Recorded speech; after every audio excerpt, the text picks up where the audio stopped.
Perkenalkan, nama saya Willy Malvino. Di sini saya pemateri ketiga akan melanjutkan penjelasan dari pemateri kedua. 4. Merancang metode dan prosedur pembelajaran. Proses pembelajaran yang dirancang dalam PPL hendaklah mampu mengembangkan bagaimana setiap tujuan pembelajaran itu akan dan dapat diselesaikan serta bagaimana penilaian keberhasilan anak dalam mencapaikan tujuan pembelajaran tersebut. Proses pembelajaran mungkin diancung dengan cara mengelompokkan anak berdasarkan kondisi dan karakteristik materi yang akan dipelajari secara konferatif, mungkin sangat heterogen dan dilakukan lebih bersifat individu. Proses pembelajaran secara konferatif ini akan dilakukan guru sesuai kondisi dan situasi peserta didik yang dihadapinya. Perubahan strategi atau metode yang sangat mungkin terus terjadi. Untuk itu, dalam mengelolakan proses pembelajaran kreativitas, guru menjadi sangat menentukan. 5. Menentukan evaluasi kemajuan. Evaluasi kemajuan belajar hendaknya mengukur derajat mencapainya tujuan pembelajaran yang telah dirumuskan dalam setiap tujuan jangka pendek atau tujuan internasional khusus. Hal penting yang harus dicamkan dalam melakukan evaluasi keberhasilan siswa adalah melihat jadinya perubahan perilaku pada siswa itu sendiri sebelum dan setelah diberikan perlakuan dan bukan membandingkan keberhasilan tingkat pencapaian tujuan belajar yang dicapaikan dengan siswa lain yang ada di kelas itu. Metode evaluasi dapat dilakukan dengan berbagai bentuk, apakah melalui tes, secara tertulis, lisan, atau bersifat perbuatan yang ditampilkan dicatat melalui observasi guru. Evaluasi keberhasilan ini harus dilakukan dari dua sisi, yaitu evaluasi proses dan evaluasi hasil. Evaluasi proses dilakukan dan terjadi selama proses pembelajaran berlangsung. Evaluasi hasil dilakukan setelah memberikan materi tuntas sementara diselesaikan. Kedua penilaian ini memiliki posisi dan kepentingan yang berbeda. Evaluasi proses penting dalam kaitan melakukan berbagai perubahan dalam strategi pembelajaran. Sementara evaluasi hasil penting untuk melihat tingkat pencapaian keberhasilan tujuan pembelajaran yang telah ditetapkan.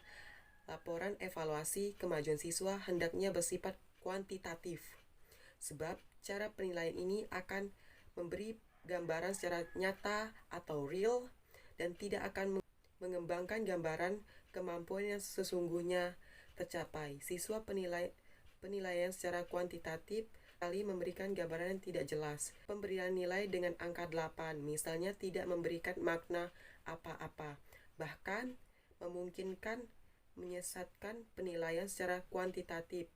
Boleh dilakukan dengan catatan diberikan angka-angka itu dijelaskan secara kuantitatif, misalnya pemberian angka 7.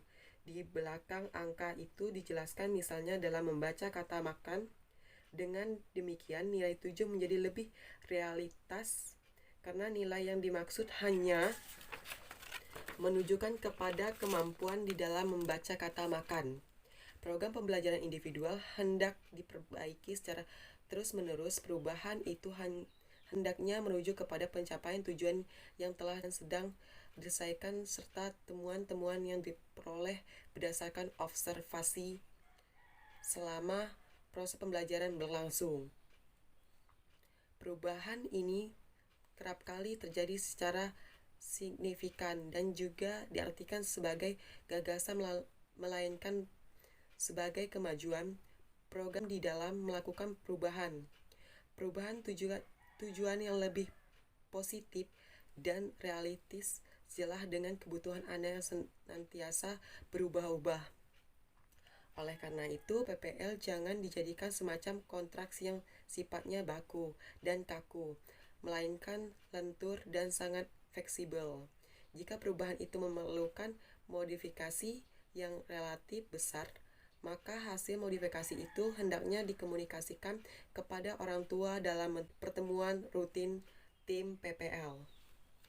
Mengkomunikasikan kepada orang tua itu penting untuk memperoleh persetujuan dan mengomunikasikan harapan baku, sekaligus mengomunikasikan tugas-tugas yang harus dilakukan oleh orang tua di dalam membentuk keberhasilan belajar anaknya.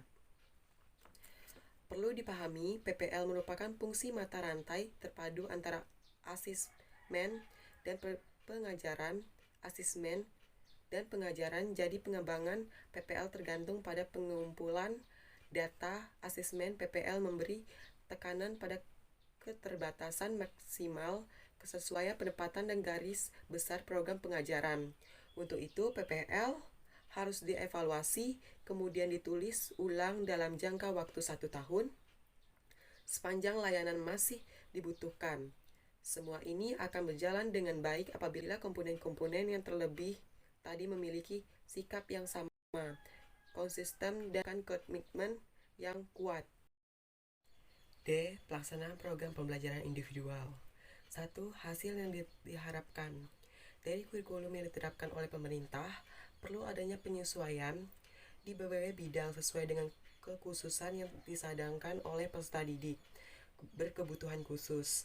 Bagi peserta didik berkebutuhan khusus, materi pengajaran juga mengacu pada kurikulum yang diterapkan oleh pemerintah, yang ditentukan disesuaikan dengan kebutuhan dan tingkat perkembangan siswa secara individual. Oleh karena itu, setiap siswa anak kebutuhan khusus mempunyai program pembelajaran individual. Dengan adanya program pembelajaran individual dalam kurung PLL, diharapkan peserta didik dapat belajar optimal dengan materi belajar yang lebih sesuai dengan kurikulum. 2. Contoh pelaksanaan. Di sekolah inklusif, menerapkan konsep pembelajaran dapat mengoptisi kebutuhan peserta didik sesuai dengan karakteristik dan kemampuannya. Pada bagian di bawah ini dapat dilihat bahwa ada perbedaan dalam konsep belajar siswa dengan siswa berkebutuhan khusus dan siswa mempunyai kemampuan akademis di atas rata-rata dalam kurung gifted. Kesamaan adalah semua siswa tetap mempunyai kesempatan untuk belajar bersama di dalam kelas dengan metode klasikal. Dan presentasi dari saya, kurang lebihnya saya mohon maaf. Terima kasih.